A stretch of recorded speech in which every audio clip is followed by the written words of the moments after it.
noite de Santa Ceia na presença de Deus, e é muito bom ter você participando conosco aí. Deus abençoe a vida da missionária Lucivânia, que foi usada aí de forma muito especial para ministrar sobre as nossas vidas, e nós vamos neste exato momento juntos meditarmos na doce e preciosa palavra de Deus. E eu quero ler com você a palavra de Deus no livro do profeta Joel. Eu quero ler com você a palavra de Deus essa noite, no livro do profeta Joel.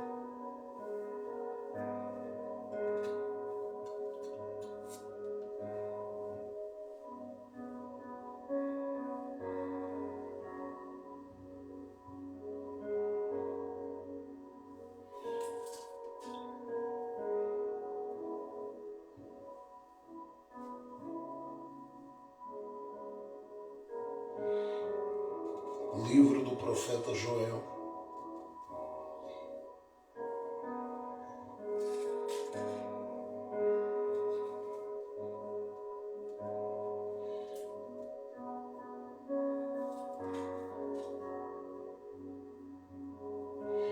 Capítulo de número 2.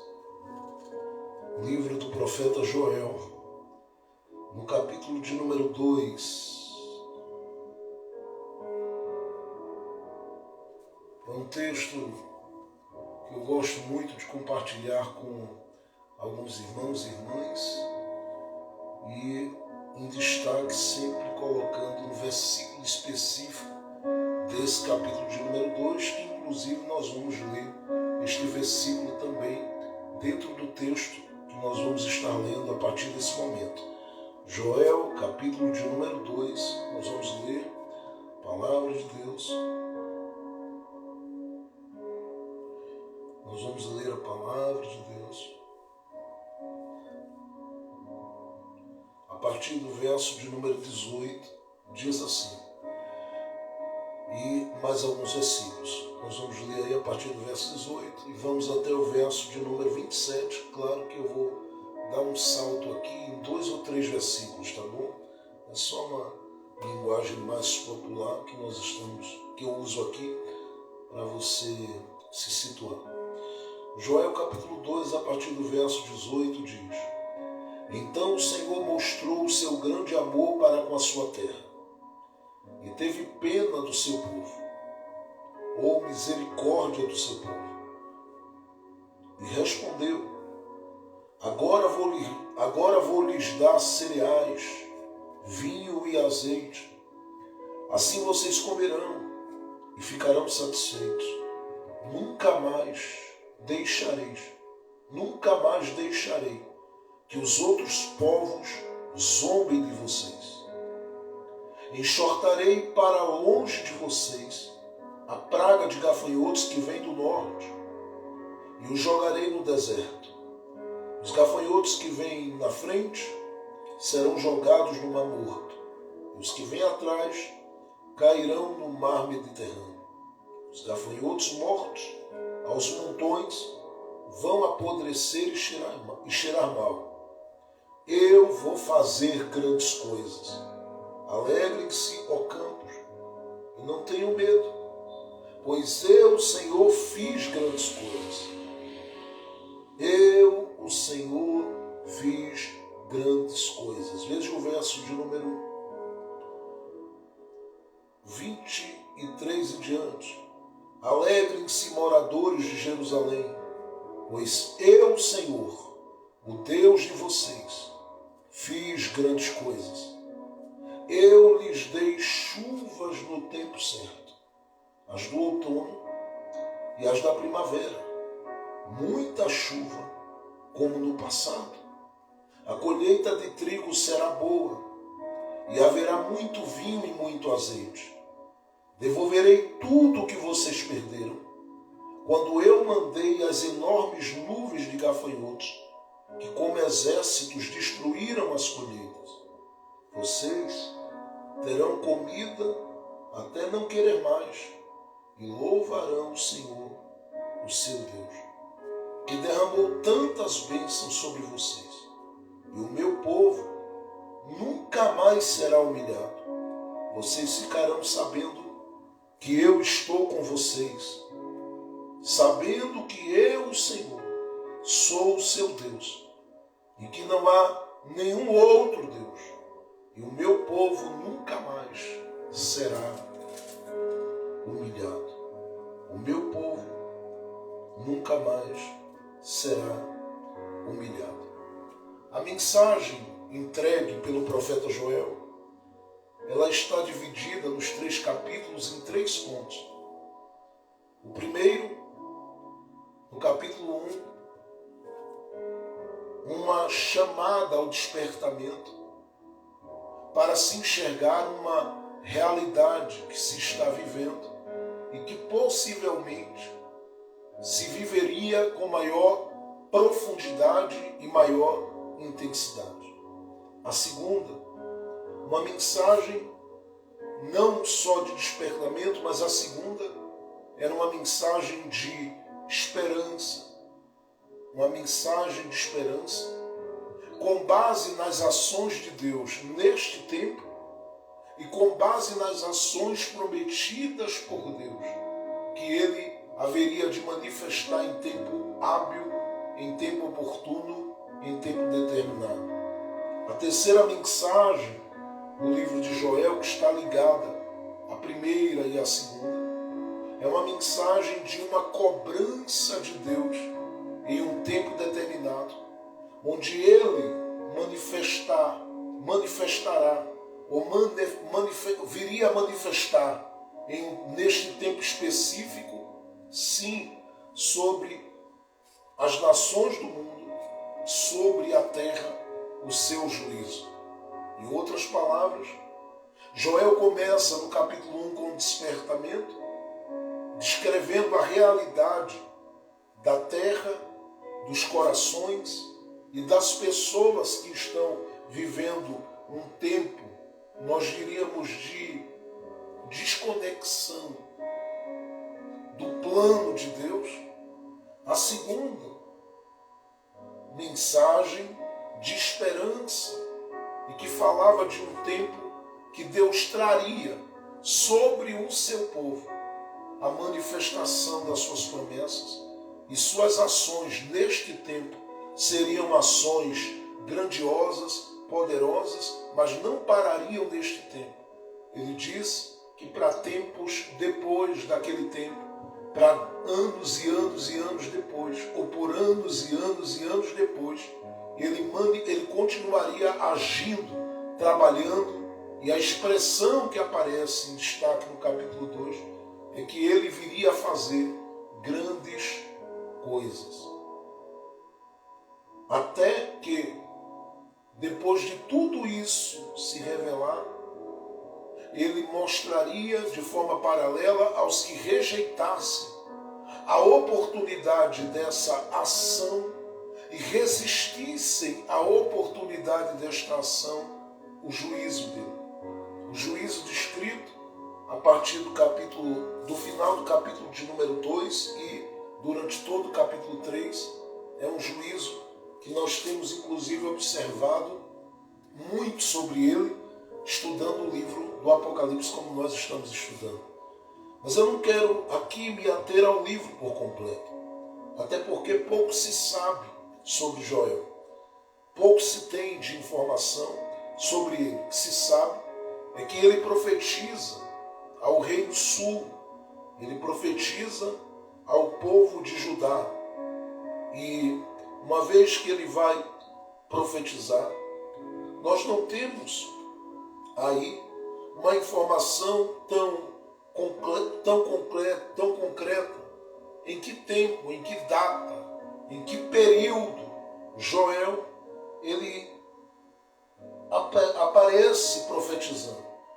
Poderíamos sugerir aí um período em que o livro é particularmente registrado, e é algo que se pensa sobre isso, entre o período de 450 a 350 antes de Cristo.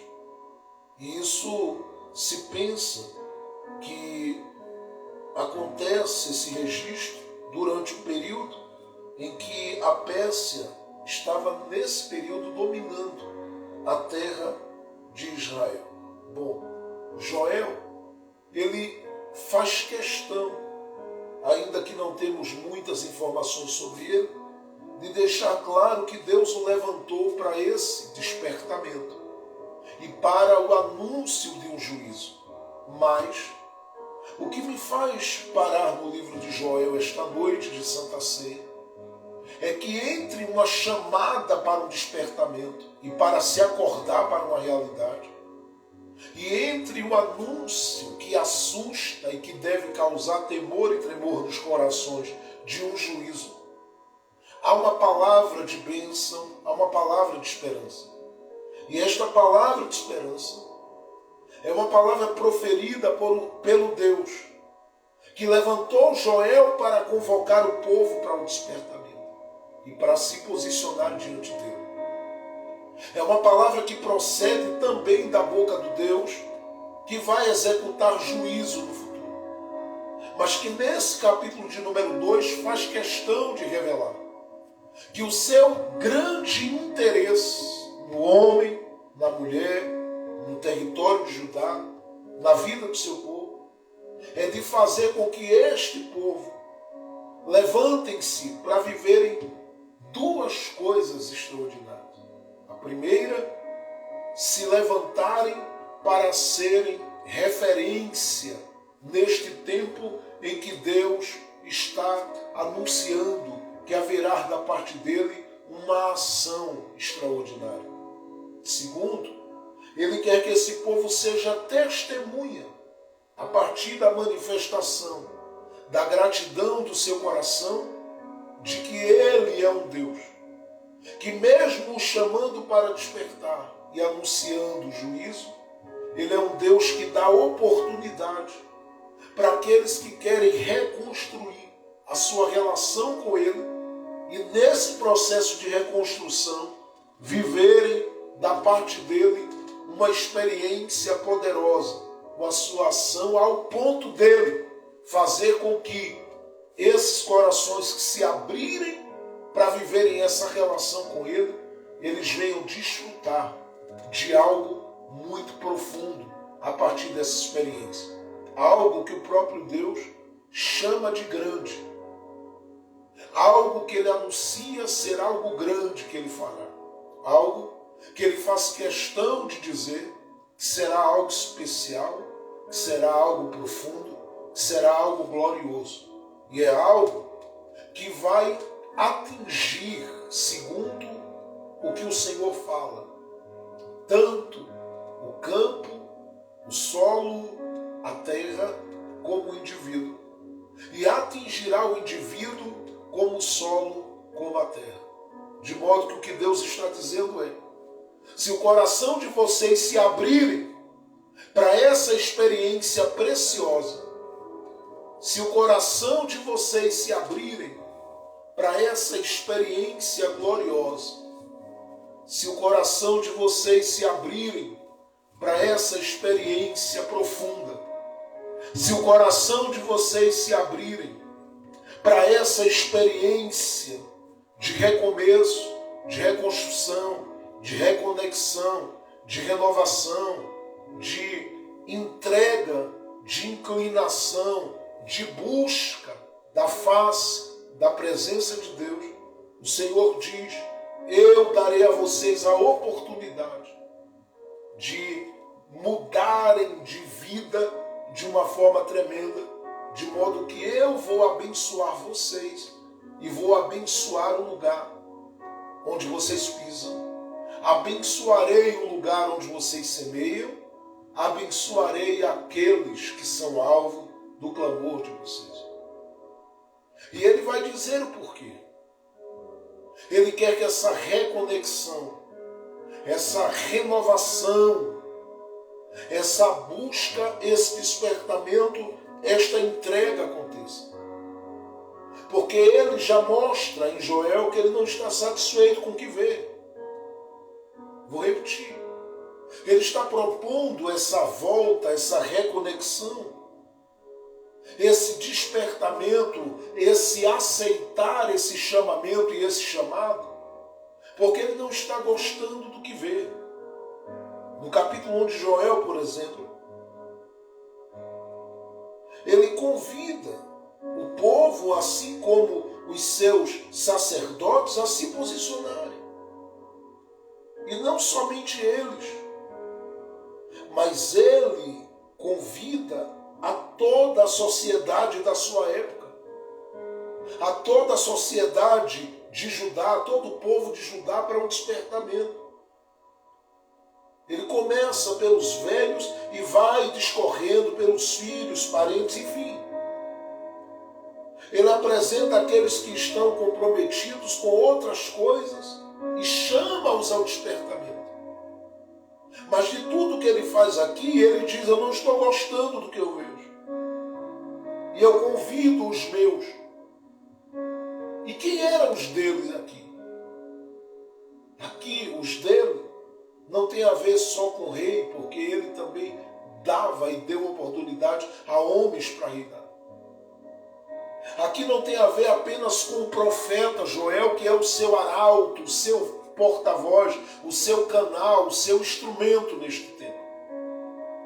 Mas tem a ver com uma geração sacerdotal. E no capítulo 1 de Joel, eu queria que você observasse. Ele diz assim, dos jovens aos sacerdotes. Ele diz, na verdade, aos sacerdotes e a uma geração: chorem. Chorem, porque a reconexão aqui vai começar com lágrimas. Ele diz: eu não estou gostando do que vejo. Corações endurecidos, olhos que não respondem com lágrimas, corações insensíveis, vidas que estão transitando e caminhando, acostumadas com o declínio, com o caos, acostumada com a frieza, acostumada com o abatimento, acostumada com a vida seca, vazia. Então ele convida-os para chorar e diz que comece pelos anciãos, chegue à família e alcance em especial os sacerdotes, porque o meu santuário não pode ser ocupado por homens de olho seco. E aí ele diz como se devia chorar. Ele diz: chore como aquela que está de luto. Logo, para Deus, ele contempla que o território de Judá e a realidade daqueles dias é uma realidade alicerçada em morte espiritual. De modo que no capítulo 1, observe o verso 8 e 9, ele diz: chorem como uma jovem vestida de luto que chora a morte do seu noivo. Porque aqui há uma perda de comunhão, de relacionamento com aquele que é o amado da nossa alma. E aí ele diz no verso de número 9, os sacerdotes, os servos de Deus, chorem no templo do Senhor, porque não há mais ofertas de alimento nem de vinho. Ele diz: chore, porque o caos está estabelecido sobre o solo, sobre a terra, sobre o lugar. Vocês estão, em outras palavras, sob ataque, sob investida, e isso tem vos levado à decadência e ao declínio nas múltiplas áreas das vossas vidas. E ele diz: comecem a se reconectarem comigo. Chorem. Aqui ele está deixando claro que todos nós, em dias que estamos percebendo que as coisas não estão favoráveis à nossa comunhão, não estão favoráveis ao nosso relacionamento com Deus, quando as coisas não estão favoráveis na nossa vida, nós precisamos atentar para o grito de Deus que nos chama, para nos reaproximarmos do altar e da comunhão com Ele, e faremos isso tomando um posicionamento. É assumindo a posição dos que sentem o luto, bater a porta, dos que não querem a morte da terra, não querem a morte do solo, não querem a morte da casa, não querem a morte da família. Querem vida, e para terem vida precisam revelar a sua vida entregando-a no altar com todo o quebrantamento do seu coração, apresentando isso com lágrimas. Deus diz: eu não estou gostando do que vejo, eu vejo a terra assolada. E os corações indiferentes, acostumados, caminhando como se as coisas estivessem tudo bem, transitando, mas sem considerarem que eu estou chamando eles para viver um novo tempo comigo. Chorem. Segundo, ele diz que não estava gostando da demora em que eles estavam para se levantarem e darem a Deus o que Deus merece receber e o que geralmente atrai Deus e faz Deus descer sobre a terra, que era a adoração do seu coração e o seu melhor. E porque eles não estavam dando, entregando diante de Deus o seu melhor, por quê? Porque estavam lidando com o caos, com a crise, com o momento difícil. O Senhor diz: eu não estou gostando do que eu vejo, que é a realidade que eles estão vivendo. Segundo, não estou gostando da demora deles em se posicionarem, em se levantarem. E é por isso que o próprio profeta Joel, ele será usado para dizer a eles o que está aí no verso de número 10. Os campos estão arrasados, a terra está de luto, pois os cereais foram destruídos, e as parreiras e as oliveiras se secaram. E aí ele diz no verso 11 assim: fiquem desesperados, vocês que trabalham nos campos, chorem, vocês que cuidam das parreiras, pois não há trigo nem cevada, todas as colheitas foram destruídas. Aí ele diz: chorem, chorem. É um grito dele dizendo: até quando vocês vão ficar acuados, deprimidos, acuados, ansiosos, acuados, temerosos, acuados, desanimados, acuados, decepcionados, acuados, frustrados? Levantem-se, se posicionem.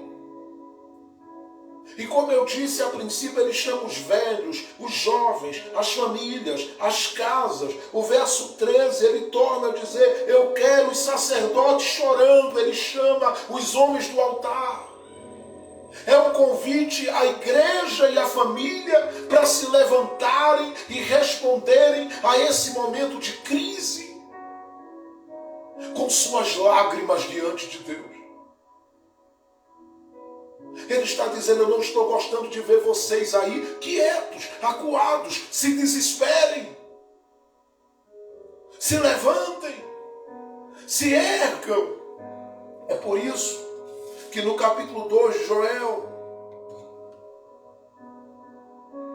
ele diz no verso de número 1: tocai a trombeta em Sião,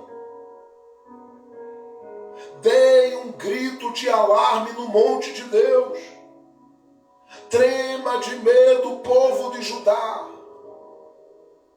porque a mensagem que vos trago é que o dia do Senhor está chegando. Mas antes que esse dia chegue, Ele quer se revelar para vocês como um Deus fiel, como um Deus bom e grandioso.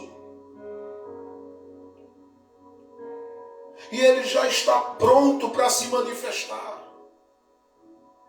Ele o fez no passado e continua fazendo. Ele operou no passado e continua operando. Ele agiu no passado e continua agindo. Ele trabalhou no passado e continua trabalhando. Ele fez no passado e continua fazendo. Se Ele achar em primeiro lugar as nossas lágrimas, Ele fará. Se Ele achar um coração que se levanta, que se ergue e diz: Deus, eu não vou aceitar essa situação aqui. Eu declaro que a destruição não vai continuar. Mas vem tempos de esperança aqui, porque eu creio no teu poder. Ele vai fazer.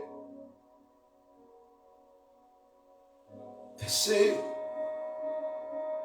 Deus estava vendo aqueles que estavam ali sob ataque e não se posicionando contra aqueles que o atacavam. E esse posicionamento que eu falo agora é simplesmente diante de Deus, dizendo: Senhor, Tu és o Senhor dos exércitos, e Tu és quem guerreia por nós quando estamos sob ataque. Por que eu digo isso?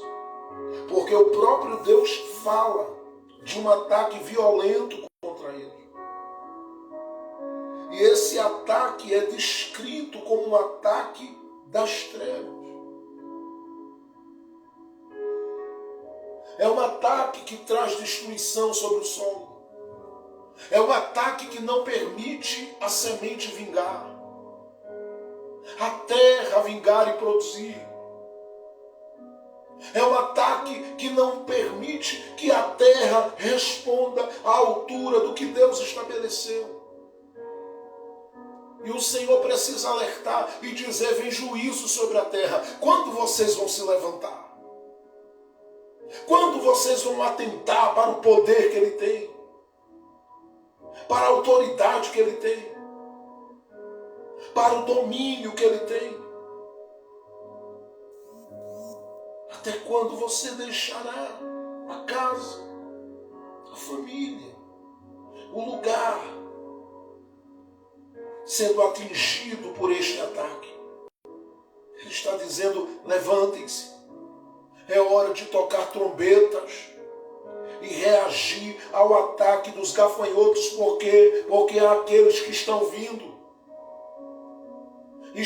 com força de uma direção, estão vindo com o armamento de uma direção, estão vindo com aquilo que pode mexer com toda a estrutura de vocês.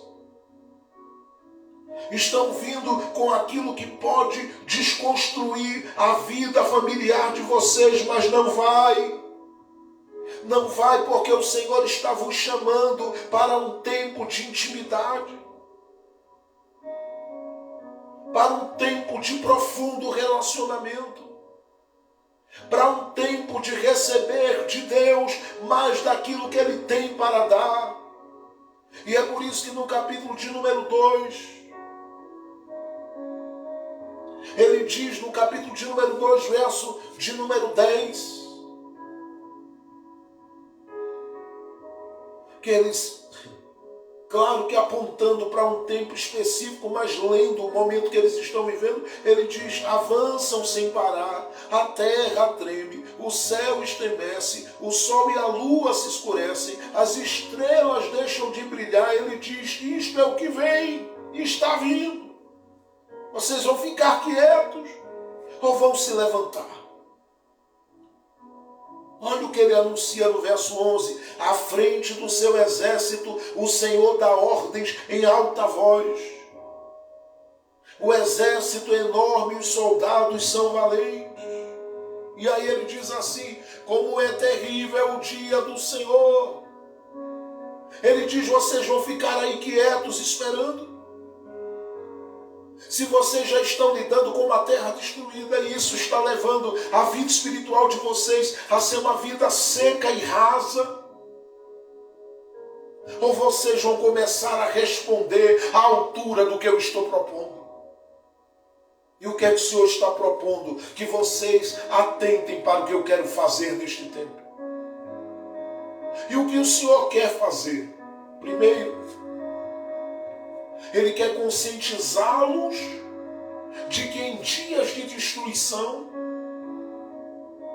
Ele quer manifestar o seu amor mudando situações, mudando histórias, mudando realidade. Por quê?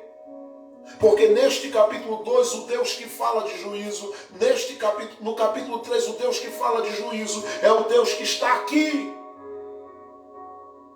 falando de esperança. Falando de esperança. E ele diz no capítulo 2 que nós lemos, verso de número 18. Mas antes disso, olha o que ele diz no verso 17. Vocês, sacerdotes que no pátio do templo servem a Deus, o Senhor, chorem e façam restauração, ó Deus. Não castigues o teu povo, não nos humilhes diante de outros povos, para que eles não zombem de nós. E perguntem onde está o Deus de vocês. Deus está dizendo, quando orarem, peçam para que eu não permita vocês serem envergonhados, porque não foi para isso que eu gerei vocês. Agora eu quero fazer uma grande obra nesse tempo em que gafanhotos se aproximam, em que há ataque nos campos, nas casas, nas famílias, nos lares. O Senhor quer agir como? Ele quer conscientizar o seu povo de que em dias de destruição, eu repito, Ele manifesta o seu amor, fazendo com que aconteçam mudanças radicais na situação que o seu povo vive. O capítulo 2 que nós lemos, o verso de número 18, ele diz: então o Senhor mostrou o seu grande amor para com a sua terra e teve pena do seu povo. Em outra tradução diz: e teve compaixão, e teve misericórdia, e se compadeceu. Ele está dizendo claramente, olha, tudo o que tem acontecido ou está por acontecer, passa pela minha misericórdia. E a minha misericórdia está disponível para quem se abre para orar, dizendo, Deus, não me deixe envergonhado. Aqui eu quero dizer a você que não importa qual o nível do momento de humilhação que você está vivendo, Deus vai lhe tirar dessa situação. Aquilo que muitas vezes cerca a nossa vida, aquilo que muitas vezes cerca a nossa casa, como vergonha, aquilo que cerca a nossa casa como humilhação, aquilo que às vezes cerca a nossa casa, que faz alguns, assentados à mesa, darem risadas e zombarem. Isto perderá a sua força diante da manifestação do amor de Deus que se revela mudando situações, porque quando o texto diz que ele teve misericórdia do seu povo, é porque ele decidiu manifestar o seu amor mudando a situação. É por isso que no verso 18 ele diz: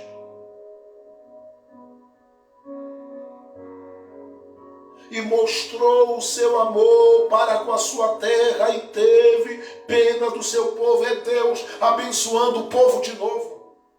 É Deus abençoando a terra do povo de novo. É Deus dizendo que os tempos não eram favoráveis porque a chuva não cooperou. Que os dias não eram favoráveis porque os ataques eram fortes. Que os dias eram dias secos, solitários e difíceis, sem trigo no campo, mas que o amor dele entraria em ação para mudar a situação e a realidade. Talvez nesta noite você diz: pastor, a leitura que eu tenho feito do momento que eu estou vivendo é bem semelhante a esse. Pois bem, Deus pelo seu amor mudará essa situação. É por isso que no verso de número 19 ele diz aí, e respondeu. Só vai pegar quem tem fé e está ligado. Agora vou lhes dar cereais. Agora vou lhes dar vinho. Agora vou lhes dar azeite. Eu não sei quem recebe, mas eu vou profetizar novamente. O caos estava instalado, mas Deus disse, vou ter misericórdia. E vou fazer assim, ó. Eu, o Senhor, os abençoarei. E os abençoarei com cereais. Os abençoarei com vinho. Os abençoarei com azeite. Escute. Duas coisas Deus está dizendo. Primeiro, quanto ao mundo espiritual, Ele vai fartar a sua vida. Quanto ao mundo material, Ele é capaz de trazer às suas mãos o que você não tem. É no dia da necessidade que o amor de Deus se revela. É no dia da necessidade que o amor de Deus muda a história, muda a situação. Qual é a sua necessidade hoje? Ele está empenhando a sua palavra e Ele não falha com ela. Ele está dizendo que Ele tem o cereal. Ele está dizendo que Ele tem o azeite. Ele está dizendo que Ele tem o vinho. Ele tem o que você carece e precisa. E Ele te colocou aí hoje para te dizer que Ele pode.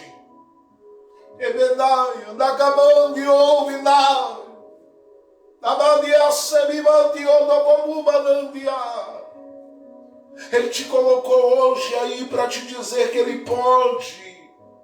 Que Ele pode mover. Que Ele pode agir. Que Ele pode abrir. Que Ele pode favorecer.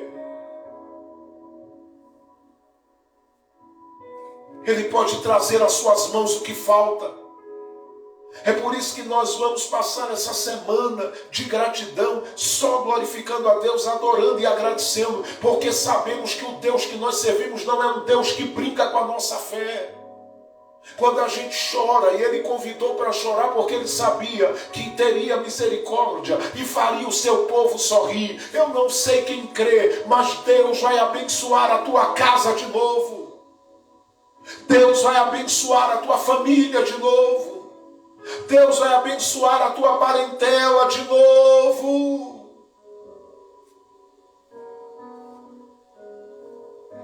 Pastor, eu queria crer. Creia.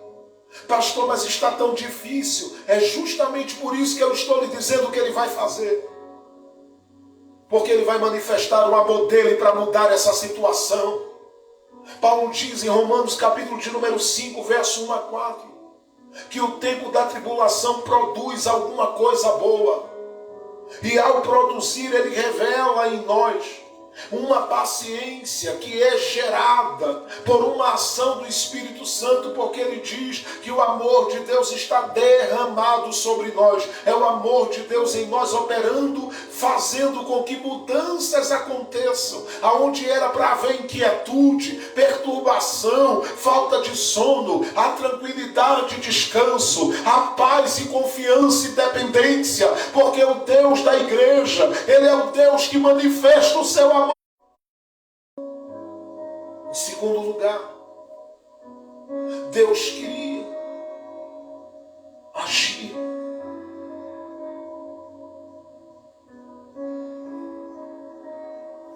Manifestando sobre o solo a sua bondade, para que o seu povo, ao reconhecê-la, pudesse declarar cantando: nós não vencemos porque nós aprendemos a trabalhar com a terra. Nós vencemos pela bondade de Deus na nossa vida. O que é que Deus queria? Deus estava dizendo: eu vou entrar no cenário da destruição para que vocês lembrem que não tem a ver com vocês. Tem a ver com a bondade dele sobre a sua vida. É por isso que no capítulo de número 2, ele diz assim, a partir do verso de número 19: Mas o verso de número 19, o verso 20, o verso 21, o verso 23 e 24, olha o que ele diz. Agora vou lhes dar cereais, vinho e azeite. Assim vocês comerão e ficarão satisfeitos. Nunca mais deixarei que os outros povos zombem de você. Não é pela vossa força, é por minha bondade. Enxotarei para longe de vocês a praga de gafanhotos que vem do norte e os jogarei no deserto. Os gafanhotos que vêm na frente serão jogados no Mar Morto e os que vêm atrás cairão no Mar Mediterrâneo. Os gafanhotos mortos aos montões vão apodrecer e cheirar mal. Eu vou fazer grandes coisas por vocês. Não é vocês, sou eu pela minha bondade. Verso 21. Alegrem-se, ó campos, e não tenham medo, pois eu, o Senhor, fiz grandes coisas. Ele está dizendo, eu fiz, eu faço, eu farei, eu estou fazendo. Ele continua. Veja o verso de número 23. Alegrem-se, moradores de Jerusalém, pois eu, o Senhor, o Deus de vocês, fiz grandes coisas. Sou eu que estou fazendo, ele diz. Eu lhes dei chuvas no tempo certo, as do outono e as da primavera. Não segurei as águas, mas dei ordem para que as nuvens derramassem sobre vocês. E vou fazer uma coisa. O que, Deus? Ele diz, eu vou fazer, no verso 23, a última parte, como no passado. A colheita, verso 24, a colheita de trigo será boa, e haverá muito vinho e muito azeite. Vou repetir. A colheita de trigo será boa, e haverá muito trigo, muito vinho e muito azeite. Ele está falando de coisa pouca? Não. Ele está falando de coisas pequenas? Também não. Ele diz, eu vou fazer coisas grandes e farei muito. Para que eles se orgulhem, para que eles levantem a cabeça e digam, olha como nós alcançamos, não. Para que o coração de forma humilde e quebrantada digam, não fomos nós. Porque a nossa habilidade não mudou a realidade do tempo. A nossa capacidade de trabalhar com a terra não mudou a realidade da terra. Estávamos em destruição, estávamos em crise, estávamos vivendo um momento cruel, cruento e terrível. Mas o Senhor, quem? O Senhor. Ele disse para a gente que era o nosso Deus. E ele apareceu no lugar da crise e fez grandes coisas. E fez muito mais do que o que pensávamos. É isso que eu quero profetizar sobre a sua vida. Ele fará grandes coisas. Prepara-te para um mês de agosto abençoado. Prepara-te, eu vou dizer de novo, para um mês produtivo, para um mês marcado por multiplicação. Honre a Deus com o seu amor e a sua gratidão e fique em paz. Deus não deve nada para ninguém e o altar também não deve nada. Não toma nada de ninguém, só devolve. Porque enquanto você é alguém que libera do seu coração, enquanto você é alguém que posicionado diz, eu creio pela fé, eu creio em Deus, eu creio que Ele vai fazer, eu creio que Ele vai trabalhar, eu creio que Ele vai mover, eu creio que Ele vai aparecer, eu creio que Ele vai agir, enquanto você declara isso. Ele começa a colocar as mãos dele no solo e no lugar, e Ele diz, vou fazer. E Ele faz coisa grande e faz muito. Prepara teu coração, Deus não vai fazer coisas pequenas, até porque até as coisas que parecem pequenas são grandiosas, mas Ele vai fazer coisas de assustar. Deus vai começar a abrir os céus, Deus vai começar a abrir as portas, Deus vai começar a mover os céus, Deus vai começar a mover as portas. Ele vai trabalhar no teu campo, na tua terra, no teu solo, na tua casa. Eu vim profetizar esta noite de ceia que Ele vai fazer muito mais do que o que você pensa, muito mais do que o que você pede, muito mais do que o que você espera, porque em Cristo Jesus Ele abriu uma porta de graça, e onde a porta da graça está aberta, Ele decide descer para fazer milagres. Ele vai surpreender você e os seus. Seu casamento vai prosperar muito. Sua família vai prosperar muito. Seus filhos prosperarão muito. Nada vai impedir a bênção de Deus de se manifestar. É tempo de Deus ser engrandecido entre os teus. Vai transbordar. Vai se multiplicar. Eu vou ler o verso 24 de novo. Receba pela fé, a colheita de trigo será boa, e haverá muito vinho e muito azeite. Deus estava manifestando a sua bondade, dizendo que era Ele que ia fazer, para que o povo conscientizasse de que era Ele que fez, estava fazendo, continuariam fazendo. E é por isso que no verso de número 26, eu queria que você observasse, ele diz assim: vocês terão comida até não querer mais. Eu não sei quem recebe isso aí, mas eu vou profetizar. Vocês terão comida até não querer mais. E louvarão o Senhor, seu Deus, que derramou tantas bênçãos sobre vocês. E o meu povo nunca mais será humilhado. Mas em terceiro lugar, Deus queria agir fazendo-se conhecido diante do seu povo como aquele que honra a partir da sua fidelidade aqueles que com Ele têm aliança. O que é que Deus estava querendo? Conscientizar o povo do seu amor, que muda as situações. Conscientizar o povo da sua bondade, que os tira da posição que está para um tempo novo. Mas em terceiro lugar, Deus queria que este povo entendesse que o que Ele tinha para a vida deles está ligado a isso aqui. Era uma honra com base na sua própria fidelidade. A carta aos Hebreus, no capítulo de número 10, verso 23, diz que Deus é um Deus fiel para cumprir o que fala.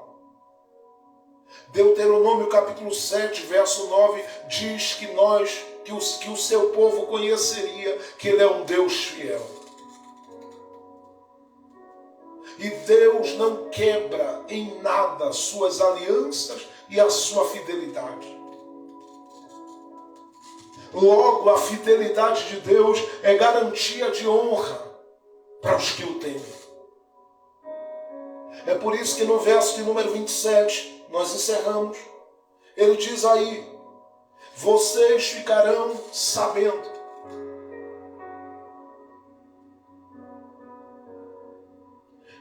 que eu estou com vocês. Saberão que eu, Senhor, sou o seu Deus, e que não há nenhum outro Deus além de mim. Eu quero dizer a vocês, o meu povo nunca mais ou não será envergonhado. O que é que ele estava dizendo? Eu vou honrar vocês. Quem se levantar me verá na frente de vocês. As pedras que colocarem eu vou remover. portas fechadas, eu vou abrir. Era isso que ele estava dizendo.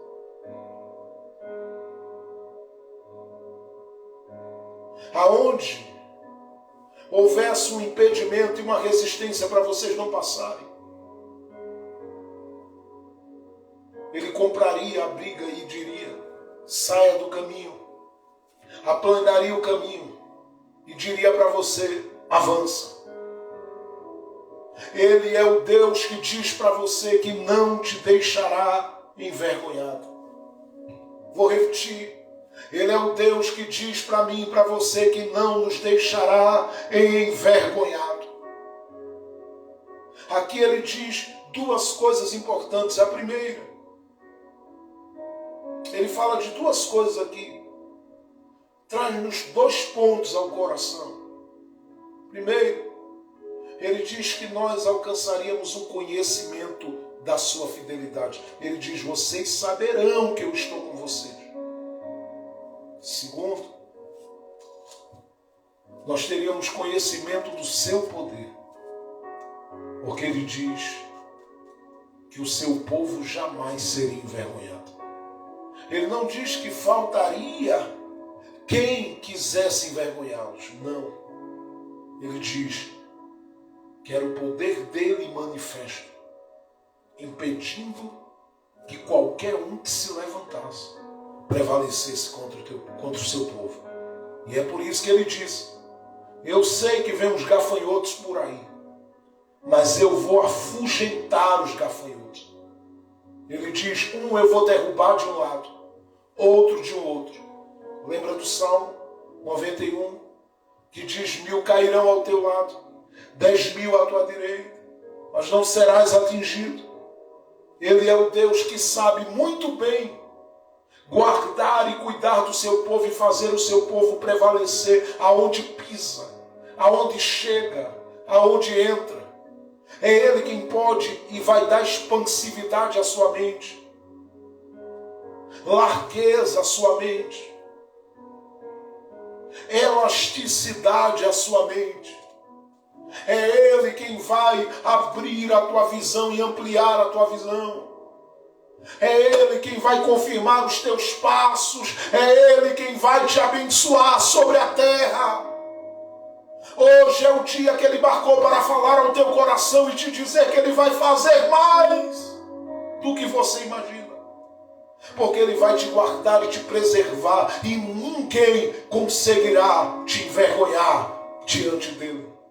Porque Ele estará à sua frente, Ele estará à sua retaguarda, Ele estará no meio, Ele estará contigo. E em tudo onde você colocar as suas mãos, a bênção do Senhor ali estará. Porque Ele diz que o seu povo não será envergonhado. Não tem dívidas que vão prevalecer. Não tem problemas e desencontros financeiros que vão prevalecer. Deus vai abrir mais as portas. Deus vai abrir mais os céus. Deus vai abençoar a sua casa de forma extraordinária. É tempo dele levantar você e os seus. É tempo dele realizar você e os seus. É tempo dele mostrar a você que o poder dele está atuando na sua vida, e você vai saber que ele é Deus na sua vida, porque nada nem ninguém te envergonhará. Prepara-te para milagres grandiosos que ele vai fazer. Emenia daqui ou ilovanaia da camandiace. Lumidia daqui manda do mutiacia.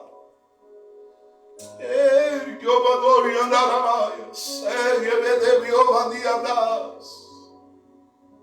Deus quem vai mostrar que é fiel na tua vida. Estende as tuas mãos, abre as tuas mãos e o teu coração, porque o Senhor vai te honrar com base na fidelidade dele. O Deus fiel vai agir e mostrará Emenia da camandiácia que Ele é fiel contigo, que Ele é fiel com os teus, que Ele é fiel com aqueles por quem você ora, que Ele é fiel com aqueles por quem você clama, que Ele é fiel com aqueles por quem você tem clamado, e Ele vai fazer coisas muito grandes em seu benefício.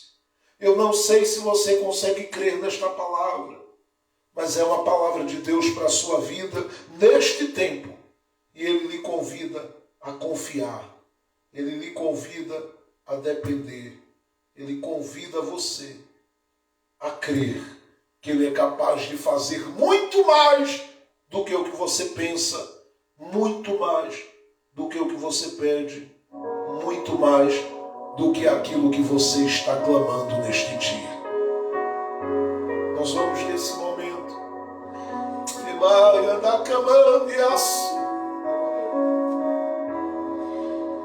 Curve sua cabeça, feche seus olhos. O Senhor está te visitando neste dia. Nós vamos orar neste momento. E já vamos aproveitar para orarmos, apresentando o pão e o vinho. Mas antes de orarmos, a palavra de Deus diz, em Mateus capítulo 26,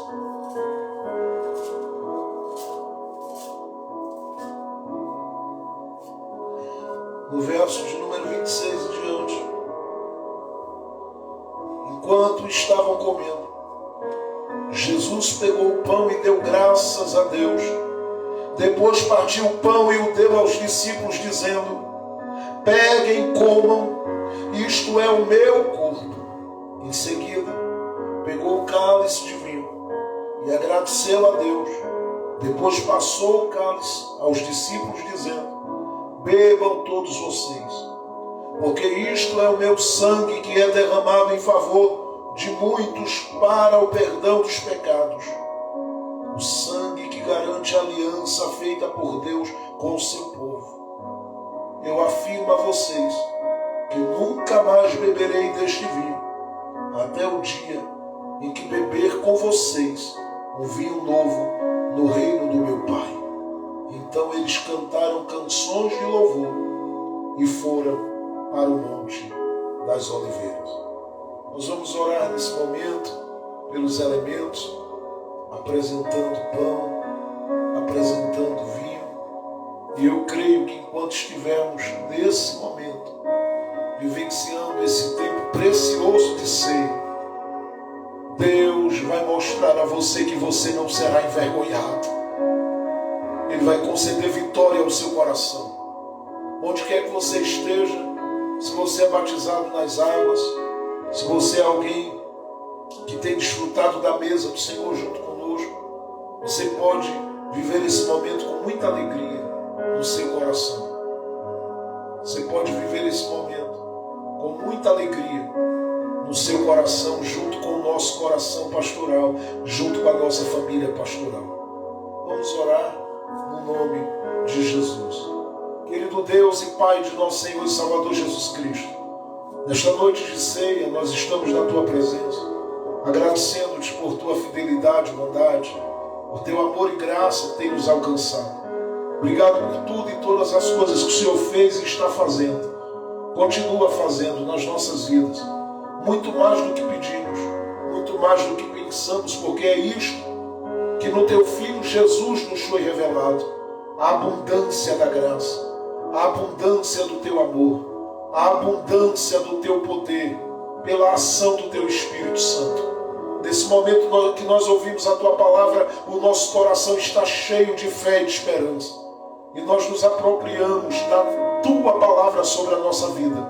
Manifesta uma vez mais nesse momento de ceia a Tua fidelidade. Eu te peço, contempla cada um de nós e faz com que, na medida que os Teus filhos forem desfrutando deste momento, eles sejam, Pai, curados, restaurados, restabelecidos, renovados, impactados, avivados nas suas casas, nos seus lares, e que eles vivam da Tua parte coisas lindas, grandes e preciosas. Eu te peço nesse momento, Senhor, que o Senhor tome esse pão, esse suco de uva nas Tuas mãos.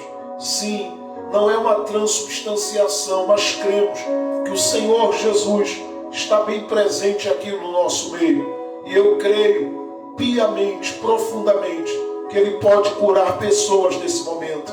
Faremos participação participaremos da tua mesa, sim, em memória do teu Filho Jesus. E eu creio que milagres neste momento podem acontecer. Por isso, que os teus filhos, ao desfrutarem deste momento, sejam impactados por tua glória nas suas casas.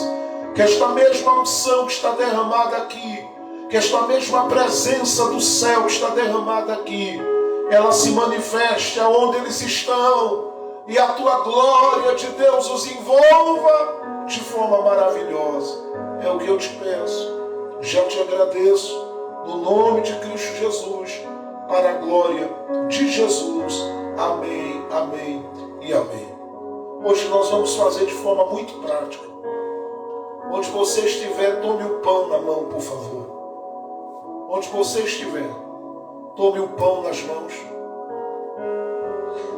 A palavra de Deus diz que na noite em que Jesus foi traído, Ele, tomando o pão, partiu e deu aos seus discípulos, dizendo: tomai e comei, isto é o meu corpo, que será entregue por vós. Fazei isto em memória de mim. Todos comam do pão neste momento.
A presença de Jesus está entre nós. Aleluia. Como podemos sentir a presença do doce meio Espírito Santo. Aleluia. Aleluia. Aleluia. Aleluia. Erguia no me vovanaia na camandia da maniomenas. A palavra de Deus diz, semelhantemente, tomando o cálice nas mãos, o deu aos seus discípulos, dizendo: tomai, bebê, isto é o meu sangue, o sangue da nova e eterna aliança, que será derramado por vós. Façam isto em memória de mim. Pegue seu cálice, levante e declare comigo: o sangue de Jesus Cristo me purifica de todo o pecado. Por este sangue eu estou perdoado, reconciliado, recuperado, abençoado. E eu me aproprio, a partir deste sangue, de saúde para minha vida e para minha casa. Declare comigo: nenhuma condenação há para os que estão em Cristo Jesus, que não andam mais segundo a carne, mas segundo o Espírito de Deus. Nós estamos debaixo do sangue de Jesus. Declare comigo a poder do sangue de Jesus Cristo. Se há alguém participando desse momento de ceia com você, você pode trocar o cálice com alguém e dizer para ele: este sangue nos faz um. Este sangue nos faz um em Cristo Jesus. Semelhantemente tomou o cálice nas mãos, deu aos seus discípulos dizendo: tomai e bebei, isto é o meu sangue. O sangue da nova, viva e eterna aliança será derramado por vós. Fazei isto em memória de mim. Todos bebam do cálice nesse momento onde estiver.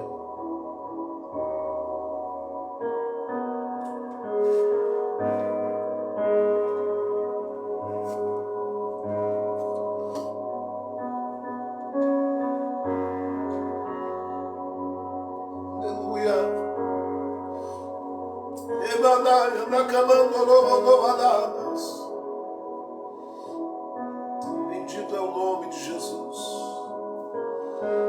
Bendito é o nome poderoso e soberano de Jesus. Bendito é o nome de Jesus.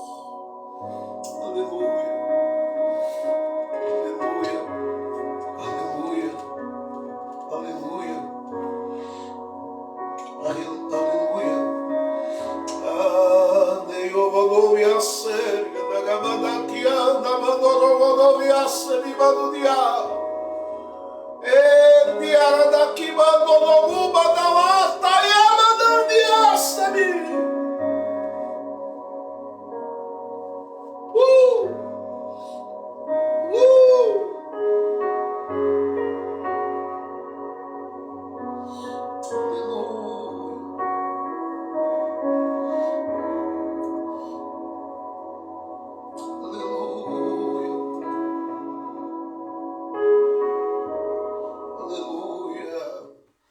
Vamos orar ao Senhor.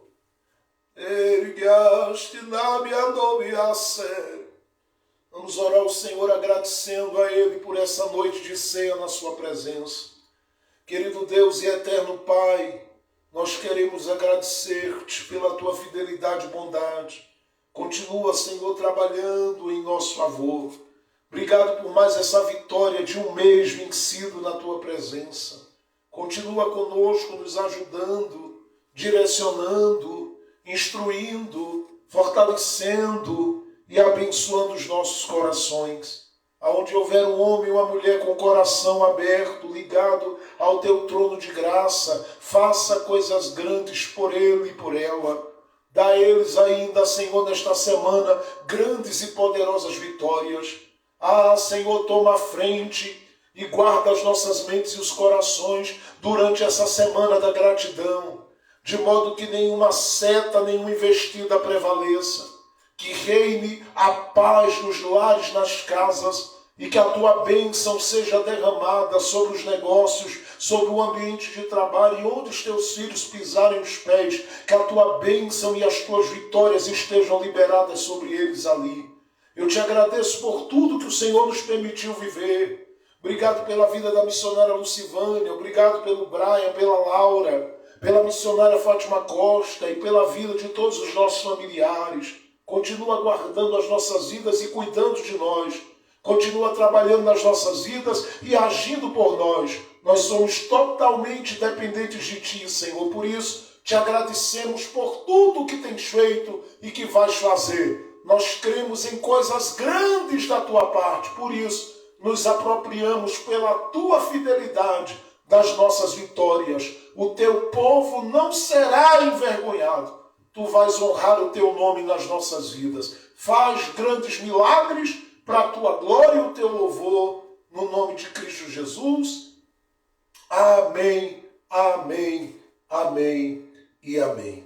Queridos, obrigado a todos, muito obrigado a todos que participaram conosco, estiveram aí até este momento adorando a Deus conosco. Que a bênção do Senhor esteja sempre derramada sobre a sua vida, sobre o seu coração, de modo que em tudo o nome do Senhor seja sempre glorificado na sua vida. Que você tenha uma noite de paz, que você tenha uma noite marcada pela fidelidade e bondade de Deus, sim, debaixo da sua proteção, debaixo do seu cuidado.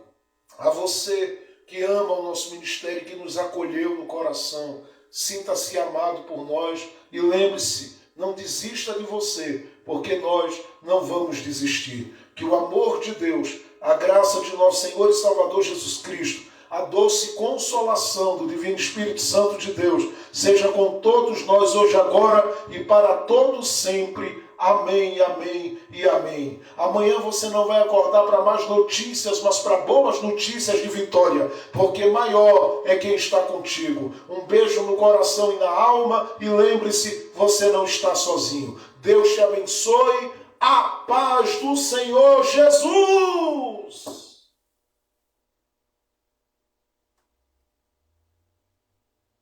Entrei na OLX para comprar um celular e saiu. Glória a Deus. Glória a Deus. Glória a Deus. Glória a Deus. Glória a Deus. Glória a Deus. Deus abençoe.